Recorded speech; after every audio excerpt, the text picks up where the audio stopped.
Welcome to Tasai Biff. You're passionate about space, exploration, and the mysteries of the universe. You're in the right place. Join me on this incredible journey as we dive deep into the cosmos, uncovering secrets of the stars, planets, and everything in between. Don't forget to like, subscribe, and hit the bell icon so you never miss an adventure. Let's explore the universe together. The stars outside the vast observation window seem eerily still, their cold light casting long, jagged shadows across the room.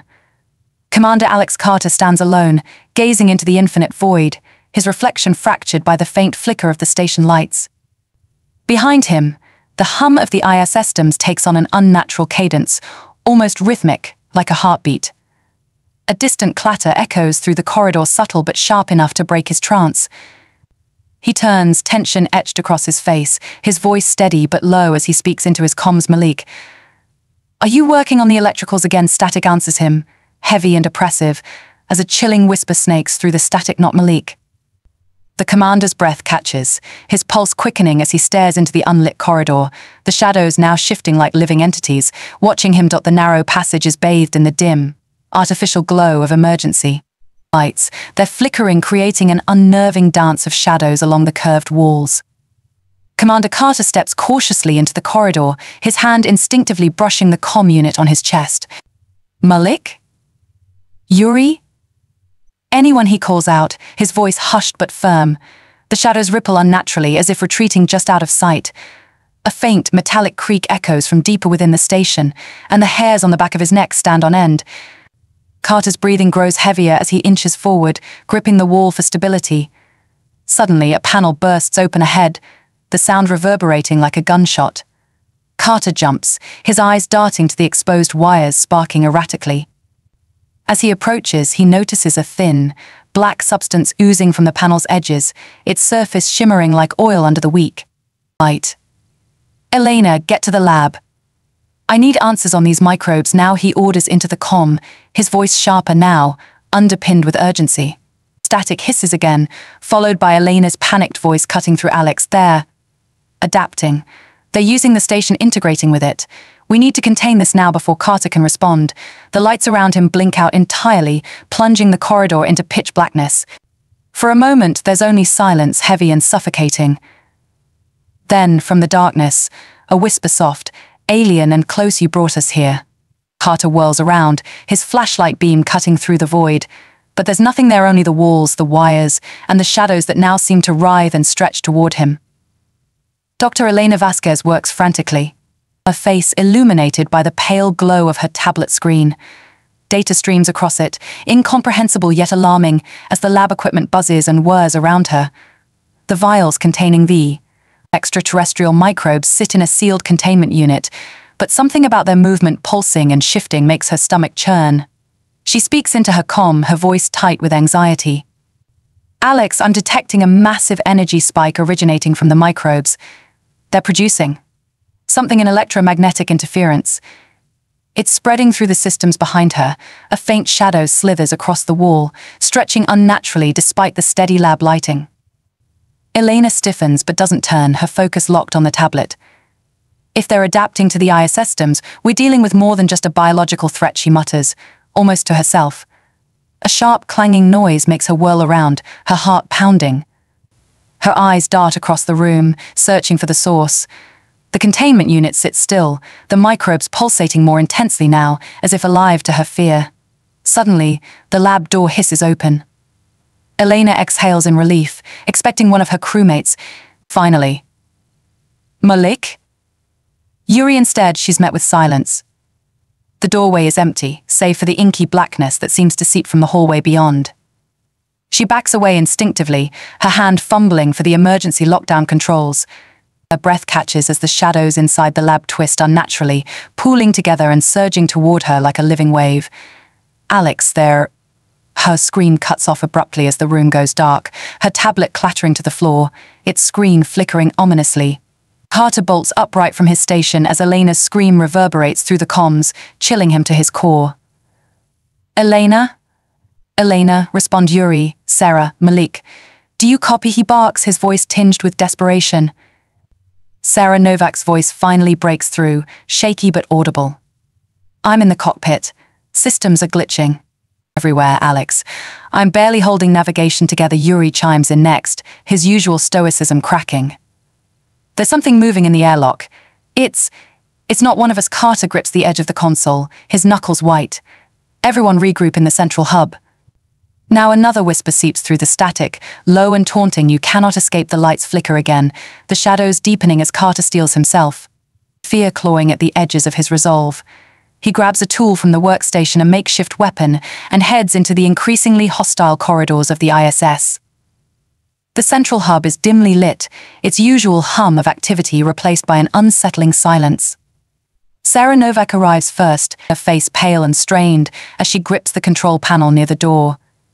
She glances over her shoulder, her breathing unsteady, before stepping further inside. Yuri Petrov enters moments later, his movements deliberate but his eyes scanning the room with unease. "We need a plan," Sarah says, her voice clipped but trembling. "Elena's gone, and the station. It's not right. It's like it's turning against us." Yuri sets down a heavy wrench, his jaw tight. "We contain the threat or destroy the station. Those are the only options." Carter arrives next, his expression grim, carrying a toolkit slung over his shoulder. He's followed by the faint hum of malfunctioning systems. "Containment's off the table," he says flatly. Elena's research shows these microbes are using the station as an extension of themselves. They're evolving too fast. Sarah's eyes widen. "Then what are you saying? We blow it up?" "We're still on board, Alex." Carter pauses. "Guess," glancing toward the darkened corridor behind him. "There's a failsafe in the core. If we can overload the power grid, we might have enough time to jettison in the escape pods." Yuri steps closer, his expression dark. "And if we don't make it in time?" Carter hesitates. The unspoken truth hangs heavy between them. "Then we make sure these things don't reach Earth." The room falls into an uneasy silence, broken only by the faint sound of something skittering along the vents. The three exchange a glance, their fear momentarily uniting them. "We can't just sit here," Sarah says, gripping her comm. "Where's Malik?" A moment of static answers her before Malik's voice breaks through, strained and breathless, in the maintenance bay, trying to stabilize the power grid. But something's, a loud crash and a guttural scream cut him off. Malik, Carter shouts into his comm, but only static remains. He slams his fist against the console. "We split up. Yuri, you're with me. Sarah, get to the cockpit and prep the escape pods. Whatever's happening, we have to finish this before it finishes." As Sarah hesitates, her lips parting to protest, but Yuri cuts her off. "Go.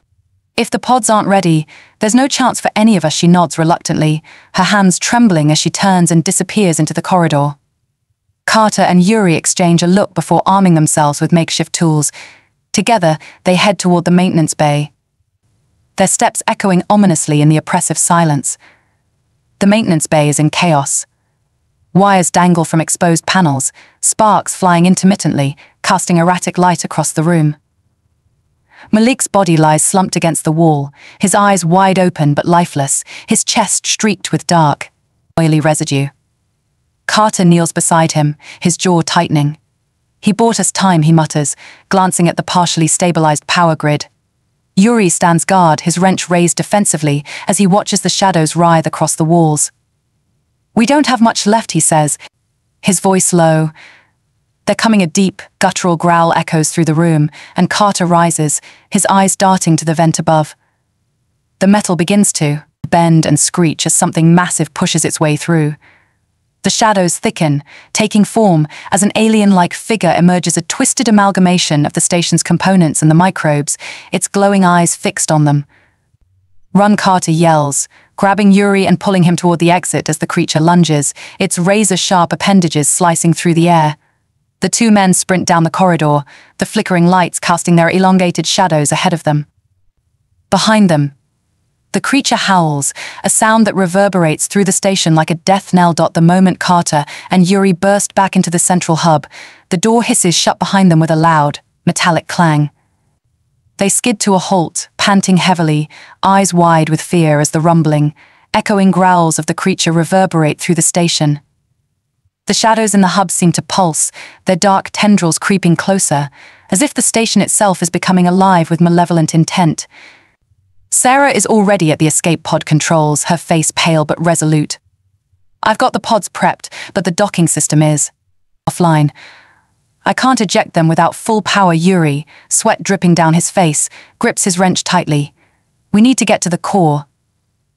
There's a manual override there. Carter shakes his head, his mind racing. No time. The power grid is compromised, and we've seen what happens when we try to shut it down. We need to overload the system. It's our only shot. A tremor shakes the floor, and the lights flicker again, now dimming entirely before snapping back on with a violent surge. The hiss of the airlock opens somewhere nearby, and the sound of scuttling feet grows louder, closer. The shadows in the corners of the room twist, converging like an army of sentient beings, hungry and relentless. We won't survive if we stay here, Carter says urgently, grabbing Sarah by the arm. We're going to the core now. The crew moves quickly through the darkened, winding corridors of the ISS, the oppressive weight of silence broken only by their hurried breaths. The hallway seems to stretch endlessly, the walls closing in on them as the shadows flicker with every step. Something feels wrong. Ahead, an unearthly screech echoes from a vent, sending a jolt of terror through their spines. Suddenly, a figure emerges from the darkness ahead, half human, half shadow. Its elongated limbs writhe, and its glowing eyes pierce the dark. It lunges at them with terrifying speed. Get down, Yuri shouts as he swings his wrench, narrowly missing the creature as it darts to the side. The creature screeches again, more a howl than a sound of pain, and the station's walls shake violently. Carter raises his weapon, but before he can take a shot, another shadowed figure appears behind them. We're surrounded, Sarah shouts, fear lacing her voice. Carter, eyes wild but focused, turns to Sarah. Move. Now they reach the core room, but the door is jammed. Yuri and Carter shove against it, the handle grinding under their combined force. With one final heave, the door crashes open, revealing the central reactor, a massive, glowing energy core. The room is bathed in a sickly green light, and the air is thick with an electrical hum that reverberates deep in their chests. But even here, the shadows aren't far behind, slipping along the floor and walls like predators closing in on their prey. We overload the reactor, then Carter yells, his voice echoing in the metallic room. We trigger the fail-safe. We'll blow the station, but it's the only way to destroy the microbes. Sarah looks around, her hands shaking. How do we do it? This is a one-way trip. Press the red button on the console. It's labeled Initiate Shutdown. Carter orders, his gaze scanning the room. We won't have much time to escape once it's triggered. Once the reactor goes critical, everything on the station will go down with it. Yuri approaches the console, punching in commands while Carter stands watch, his eyes darting nervously to the approaching shadows. The air seems to thicken with each passing second. Suddenly, a low, guttural sound echoes, and the shadows manifest in their full, horrifying form. They're no longer just passive threats, they are the station now, an unstoppable force of darkness and malice. The console sparks and the countdown begins. A deafening alarm blares, sending a jolt of panic through the crew. They're running out of time. Get to the escape pods, Carter orders, shoving Sarah toward the door. Yuri moves to follow, but a figure emerges from the shadows, grabbing him by the throat. The creature hisses in his face, its breath rank and suffocating. Yuri struggles, his wrench falling to the floor with a clatter. Sarah screams, but she's pulled back by Carter's firm hand.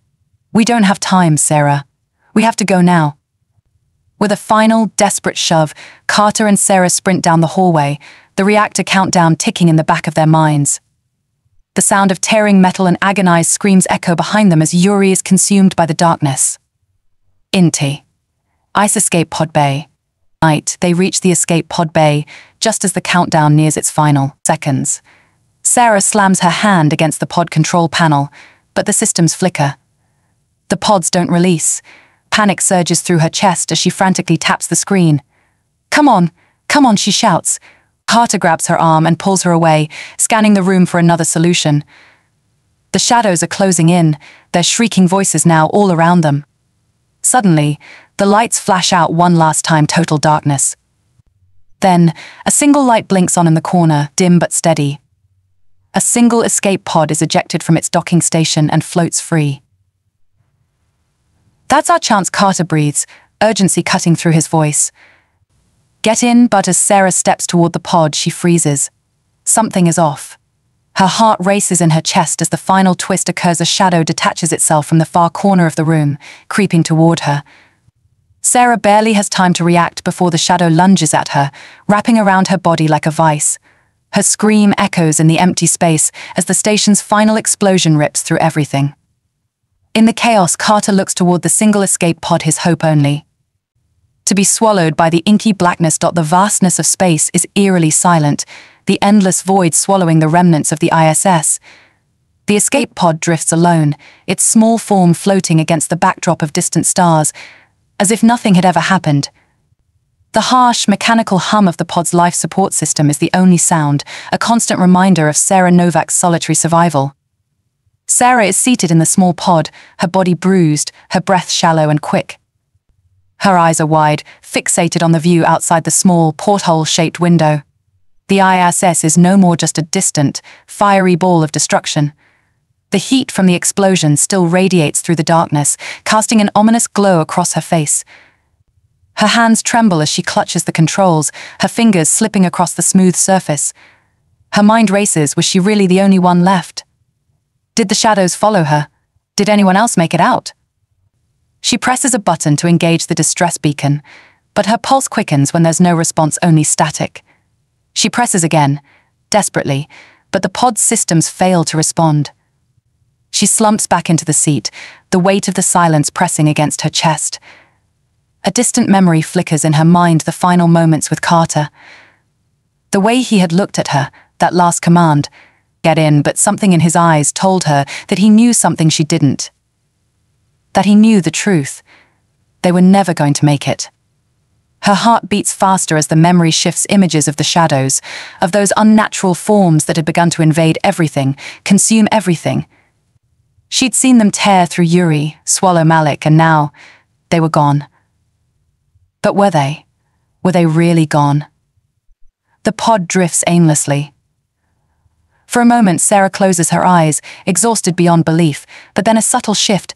Her eyes snap open. A cold, unfamiliar presence fills the pod, a heavy tension that wasn't there before. It's as if the very air around her has thickened. A whisper, faint but unmistakable, rises from the darkness you cannot escape. Sarah's breath catches in her throat. Her hands freeze on the controls, her entire body going rigid. The whisper echoes in her mind. Again louder now, resonating with that same eerie tone. "You brought us here." Her heart pounds as the pod begins to shake. She grips the sides of the seat, trying to steady herself. A series of strange noises reverberates from the pod's walls, a screeching, a grinding, like metal being pulled and twisted. She stares at the display panel, but the lights flicker, and the systems malfunction again. The pod lurches violently, jerking to the side, as though something is trying to break through from within. "No," she whispers to herself, her voice trembling. "No, not again." The air grows colder and the pod begins to lose altitude, its trajectory spiraling out of control. Sarah slams her fist against the control panel, trying desperately to regain control, but the pod responds to nothing. She watches in horror as the shadow appears before her, a dark figure rising from the corner of the pod. The creature, the one that had claimed the ISS, the one that had been in the shadows all along, is now with her, inside her only means of escape. Its form is no longer a mere silhouette, it is full, tangible, terrifying. It moves toward her, its glowing eyes locking onto hers. "You cannot leave," it hisses. "You belong to us now." As it reaches for her, the last flicker of hope dies in Sarah's chest. She's no longer just an astronaut, she's become part of the station's nightmare, just another vessel for the shadows to inhabit. The escape pod, its only survivor, drifts endlessly in the cold vacuum of space, heading toward an unknown fate. The escape pod drifts silently, its shape swallowed by the vast, infinite darkness of space. Stars flicker faintly, their cold light casting no warmth, no comfort. The pod, now a lone beacon of humanity's failure, floats aimlessly toward an uncertain destiny. Its communications are still dead, and the beacon, once pulsing with the hope of rescue, is now nothing more than a whisper in the void. Inside the pod, Sarah's body trembles, her wide, terrified eyes locked on the dark figure before her. The creature, the shadow, lingers in the corner, its form rippling like a liquid nightmare. Its presence fills the small, claustrophobic space, choking the air, suffocating her hope. The creature leans closer, its voice low and distorted, as though it is part of the pod itself, part of the very darkness. "You think you can outrun us?" Sarah's hands tremble uncontrollably as she reaches for the emergency hatch release, but her movements are slow, as though the very air around her is thickening, drawing her in, constricting her. She gasps for breath, her chest tightening with each passing second. No, she mutters under her breath, more to herself than to the creature. She must escape. She has to. It is too late. The creature whispers, and its form seems to stretch further, like dark smoke spilling across the walls of the pod. "You cannot escape us. We are the shadows. We are the void." A sudden, violent jolt shakes the pod. Sarah is thrown forward, her head slamming into the control panel. The lights flicker erratically, casting distorted shadows across her face. The pod's descent is accelerating, no longer drifting, but falling toward a fate she can neither control nor understand. For a moment, everything goes quiet. The chaos outside the pod, the whispers, the shifting darkness. All of it stops. The air seems to freeze. And then, a voice cuts through the stillness, a voice that is unmistakably familiar.